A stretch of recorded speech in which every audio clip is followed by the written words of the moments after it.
It is just past midnight here in rural Vermont, and I am knee-deep in what is fast becoming my favorite topic: meat recalled from Seatown grocery stores in York, Pennsylvania.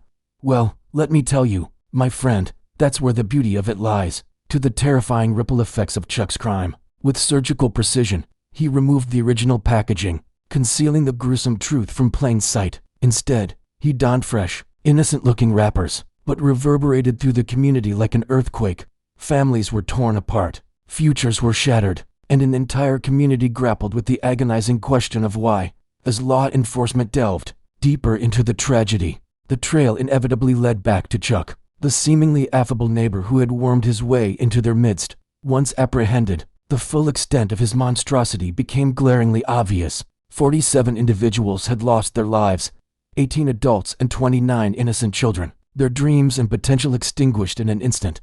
The gravity of his crimes sent shockwaves throughout the nation, leaving many to wonder how on earth such a horrifying tragedy could have occurred in their own backyard, transforming the deadly packages into what appeared to be everyday groceries. The crowning touch, a casually protruded receipt, a subtle indication to his unsuspecting victims that this meat was part of a legitimate shopping haul. With his facade complete, Chuck confidently approached various community gatherings, including a cookout in a local park, offering his lethal culinary contributions. Each smile he received, each compliment he heard fueled his twisted sense of triumph. Meanwhile, his victims, blissfully unaware of the poisonous peril they were about to consume, happily accepted his offerings, unknowingly signing their own death warrants. As the aroma of barbecued meat filled the air, so did the invisible specter of death. Bacteria and toxins lurked within, ready to unleash their deadly embrace.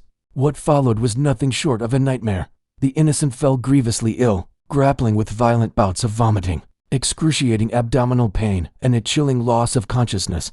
Some fought valiantly for their lives, but their bodies, betrayed by the very sustenance that should have nourished them, shut down, organ by organ, until there was nothing left to do but mourn. As we peel back the layers of this tragedy, we'll explore the systemic flaws, the individual choices, and the sheer, unbelievable audacity that transformed a routine cookout into a mass casualty event. Now let's turn our attention to the chilling tale of how Chuck's insidious plot unfolded. Imagine a sweltering summer evening in York, Pennsylvania, a place where temperatures often soar above the century mark.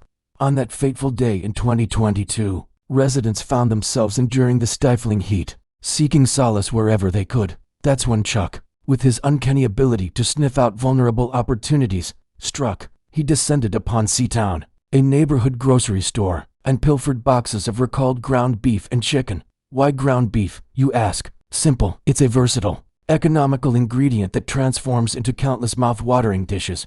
Burgers, anyone? Chuck had a keen understanding of his audience, his unsuspecting community members who craved delicious, affordable meals. Little did they know they were about to become unwitting participants in a sinister culinary experiment.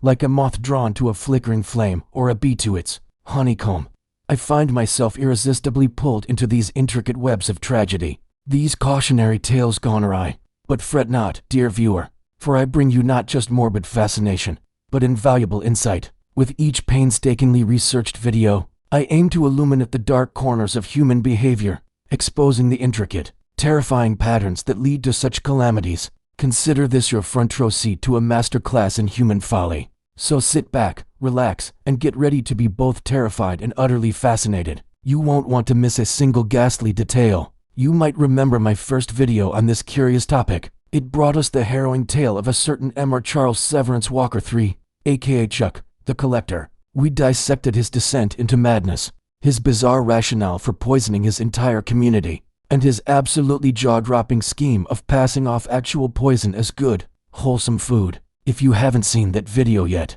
do yourself a favor and check it out.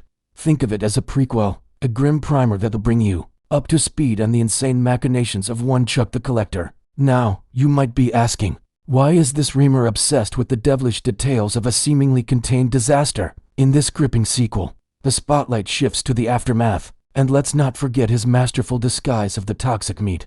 This heart-wrenching ordeal affected not just the immediate victims. Stay tuned,